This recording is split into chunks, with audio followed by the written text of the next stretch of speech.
Hello and welcome back. I'm Laurie Cardozo-Moore, your host, and today we have one of my favorite historians on the show, Rabbi Ken Spiro. Not only is he a rabbi, a mentor to me, but he's also a speaker. You speak all over the world. He's also an author. He's just authored a new book. Is this your first? No, No. not my first. Okay, and he is my favorite historian. So please help me welcome Rabbi Ken Spiro. Rabbi, it's great to have you back on the program. Thank Great you to so be much here. for joining us today. Great to be here. So I'm excited about your new book. But before you tell me about Destiny, I want you to tell our audience a little bit about yourself. And because you're English speaking, you're from America, we're here in Jerusalem interviewing you. You live here now. Tell us your story. So I was born in New York, grew up in New Rochelle, New York, in a pretty assimilated Jewish home, not Zionist, not particularly connected. I went to Vassar College and I studied Russian language and literature and Japanese in college. I wanted to do international business, and when I got out of college, I was going to go to grad school, but I wanted to actually speak Russian. You know, if you want to learn a language, you got to live there. So my plan was to go half a year as a graduate student to the University of Moscow and then go to Israel for 3 months to go to kibbutz. So when I went off to Russia, it was the Soviet Union, the bad old days of communism, when it was illegal for a Jew to even own a book in Hebrew. You get arrested for trying to study anything about Judaism or observe any of the commandments. So I ended up spending 6 months in Russia, not going to class very often, but hanging out with hundreds of young Russian Jews who were like risking everything to just connect. And I was so blown away by them. I said, there's got to be more to this Jewish stuff. So rather than go off to kibbutz, I checked into a yeshiva, which is an institution of higher learning for Jewish studies in the old city of Jerusalem called Esha Torah.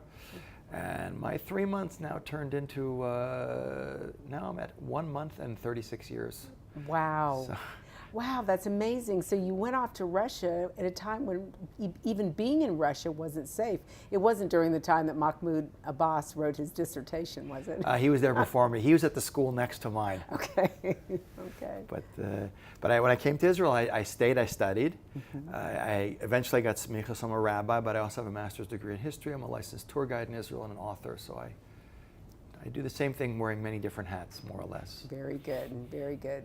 So now you're an author, and your new book, Destiny.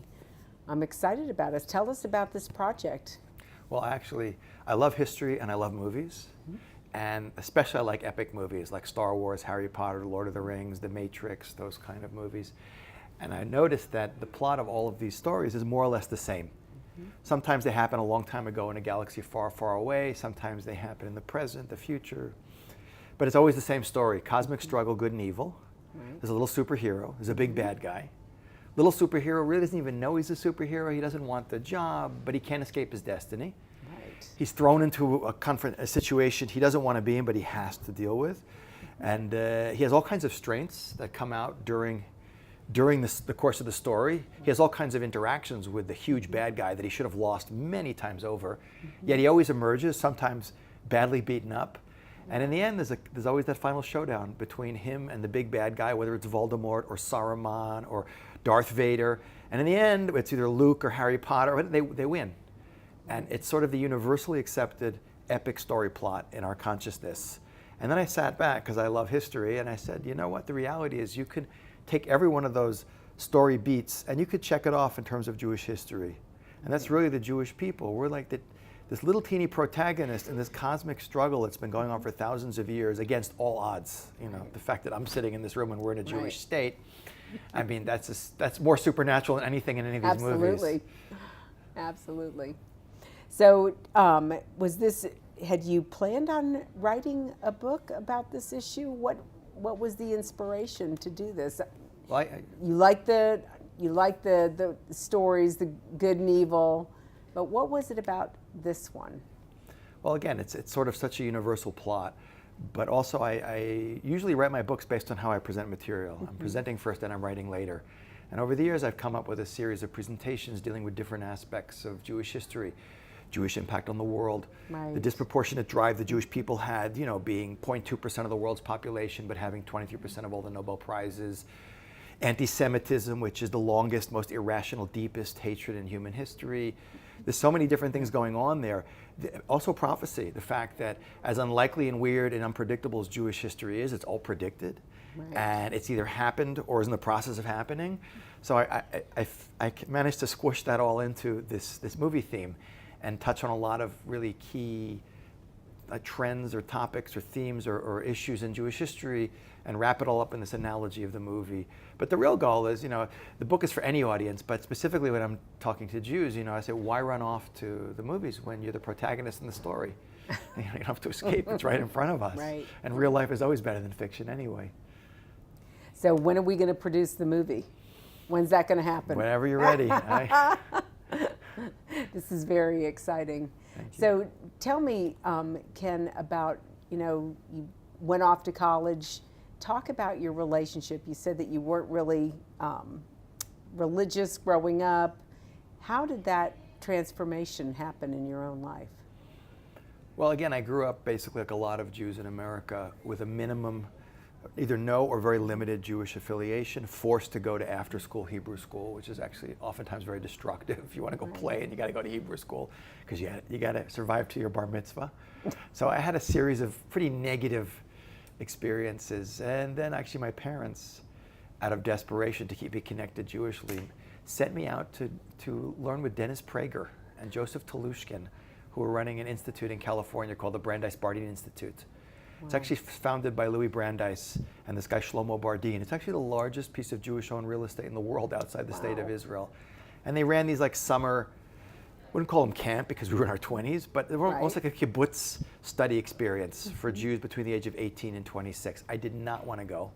My parents bribed me basically into going. Spend the summer in LA, party, just go. And I have to say, meeting Dennis, who I have a big fan of since then, many, many years, he's the first person I ever met who could say anything about Judaism that made sense and had meaning to it.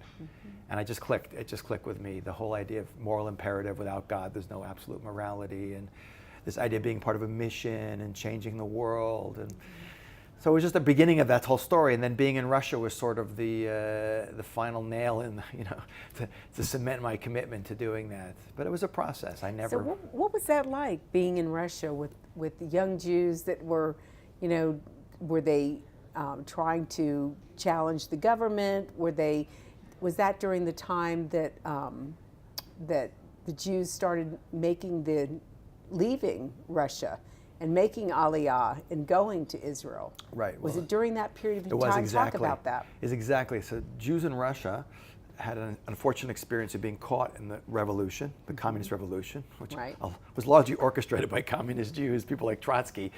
But they had a unique circumstance of being robbed because, as Marx said, religion is the opiate of the masses.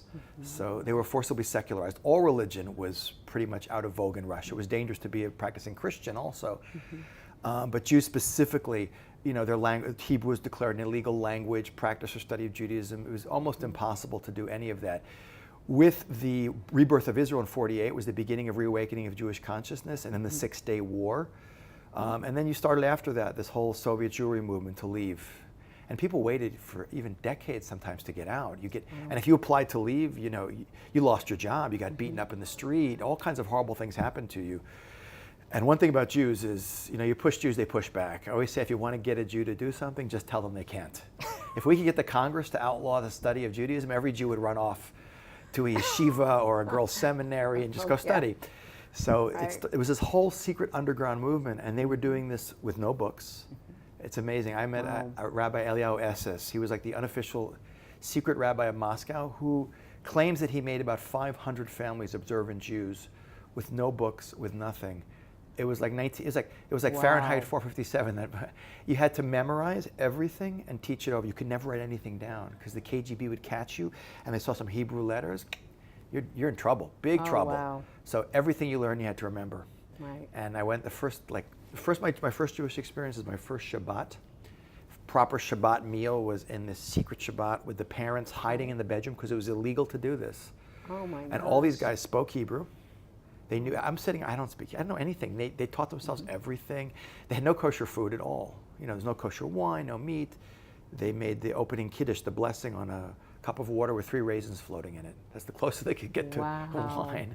So I just had so many stories like that. I could tell you stories for hours, and it was just very inspiring. I just said there has to be more to this than I've been exposed to, and Dennis had sort of already opened up the door.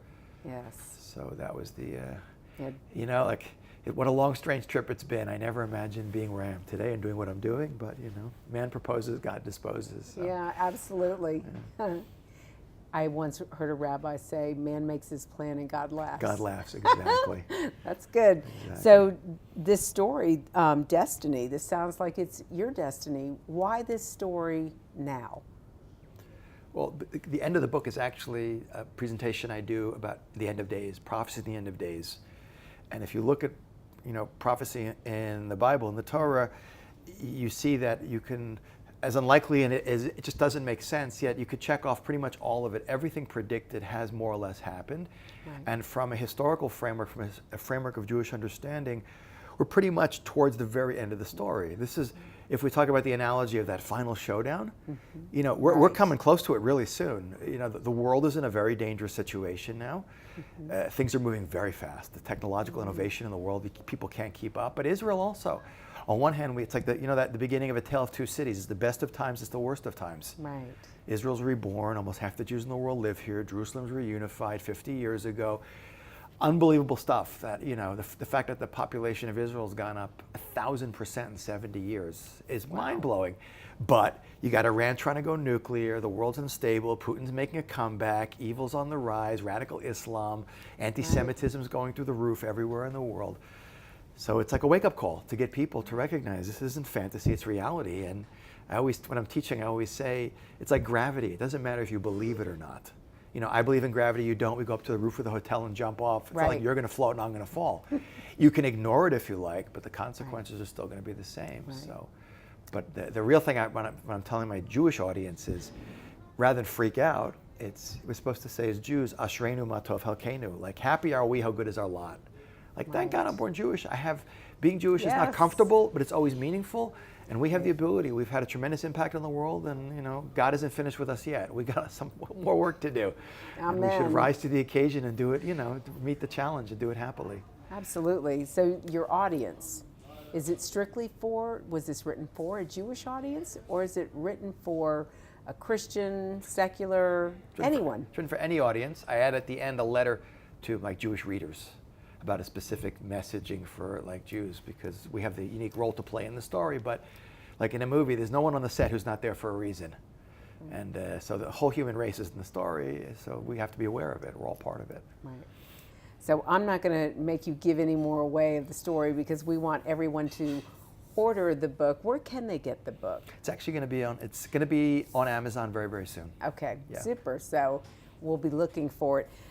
Let's talk a little bit about, you know, what's happening today in the political world, especially the recent decision by President Trump to move, finally, a president that's going to move the U.S. Embassy to Jerusalem. He's declared that the United States recognizes Jerusalem as its capital. Let's talk about that, Ken. This is a huge thing. To me, I think it's biblically historic that this is happening in our lifetime. Sure. You just talked about all the events that are unfolding, you know, and now we have a president who comes along and actually says what he means what he says, and actually does something that was very important to many evangelical Christians in the United States. 100%. First of all, the timing is great. It's a little after 50 years since the reunification of Jerusalem, 6-day war. But there's a bunch of aspects of this whole, you know, people don't realize how crazy it is that no country in the world recognizes Jerusalem as the capital of Israel. Mm-hmm. Just the idea that you tell a country what is or isn't its capital is so outrageous, when arguably, as far as I know, Israel could be the oldest continuous capital of any people in human history. Yet, you know, only 13 countries prior to, in the 1980s, when the Security Council demanded that all countries remove their embassies from Jerusalem, there was only 13 countries that did it. So the vast majority of countries that even had diplomatic relations weren't doing it. In response to that Security Council resolution, the Congress and the Senate voted almost overwhelmingly in the early 1990s the Jerusalem Relocation Act. The United States maintains its embassy in the capital of every country except in the capital of our strategic friend and ally, Israel. And the resolution called for an immediate move. Mm-hmm. This is long overdue. So it's not Donald Trump is making some unilateral move. All he's doing, every president since that resolution was passed by the Congress and the Senate has blocked it by saying it interferes with the peace process or U.S. security interests. So all Donald Trump did was not block it. Right. There's a waiver he has to sign every 6 months. So it's actually a passive act that enables it to happen. And of course, the world's going crazy now, and everyone's screaming. And it's actually a smart move because the formula, that definition of insanity is repeating the same experiment, expecting a different result. Absolutely. The formula wasn't bringing the Palestinians to the table. So he's saying, I'm just taking it off the table. If there's one thing, you could say about Donald Trump, the art of the deal, he gets it. You got to try something different. So it's actually huge. It's a very big thing. I mean, we'll see, like one other country has followed suit so far. We'll see if anyone else does. Right. So we've heard some of the fallout, of course, around the world, people condemning President Trump's decision. What about the response here in Israel? What are the Israelis saying about President Trump's bold and courageous move? First of all, he's hugely popular in Israel. Really? He's huge. First of all, he's the only sitting president to ever visit the Western Wall while as president. I mean, I remember they closed the whole old city down and he came with 80 vehicles, but it was, the fact that he's unabashedly pro-Israel, I think is great. I think America suffered in the past from presidents not showing their support, and it's cost the U.S. and the world huge in the last few years, in my opinion, especially in the Middle East. Right. So, but Donald Trump is very, very popular in Israel. So what is the response from the Palestinians' side? I know that Mahmoud Abbas wasn't pleased. What can we expect the outcome to be from this? Well, first of all, they love screaming and yelling. There's always going to be a lot of screaming and yelling. Yeah. But I wouldn't be surprised if you actually see movement now, because we're changing the deal. We're not going to try the same thing for the 55th permutation of it that we've tried throughout history since 1948. We'll see if it happens. My intuition is if the world would say to the Palestinians, if the world would get behind Donald Trump and say, hey guys, come on. Like, they've offered you, Israel offered you in 48, Israel offered you in 2000, Israel in 2000. You've said no every single time. I mean, get with the program. That's right. You guys fought the wars, you lost the wars. Israel's the victor. They're not occupying anything, by the way. I hate when people use that terminology. Occupation assumes that there was a state there that's being occupied. There wasn't a state there. The reason there's not a state there is because in 48, when the UN voted to partition Palestine, the Arabs rejected and tried to destroy Israel. So that land has been sitting in limbo for that entire period of time. But I wouldn't be surprised if you see some movement. And if the world would stop treating the Palestinians like spoiled babies and get behind the United States and say either put up or shut up, and it's time for you to actually do something, and you've been offered everything, and take it already, but they don't do it. You know why? Arafat himself said it. It's one of the rules, as a historian I say, that all totalitarian regimes can only stay in power in a perceived state of conflict with an external enemy. Interesting. Because how do they explain their lack of freedoms, their lack of materialist comfort and things? We're at war. There's an enemy. It's their fault. And Arafat himself said, the day I make peace with Israel is the last day I'm alive. So even though, whether it's Levi Eshkol or Ehud Olmert or Ehud Barak offered, return to those 48 armistice lines pre-67 war, they always say no, because they can't. And the issue also, and it's another really big issue, it's never been about creating a Palestinian state. They say no to it every time. It's always been about the Arab world's inability to accept a Jewish state of any size. And the fact that they microtize the conflict to make it like Israel against the Palestinians versus is really Israel against the 22 states of the Arab League, which is the real conflict. Right. The Arab League would say to the Palestinians, guys, take the deal. They would have no choice. It would be a dead issue. But they use the Palestinian issue to beat the state of Israel and get international sympathy.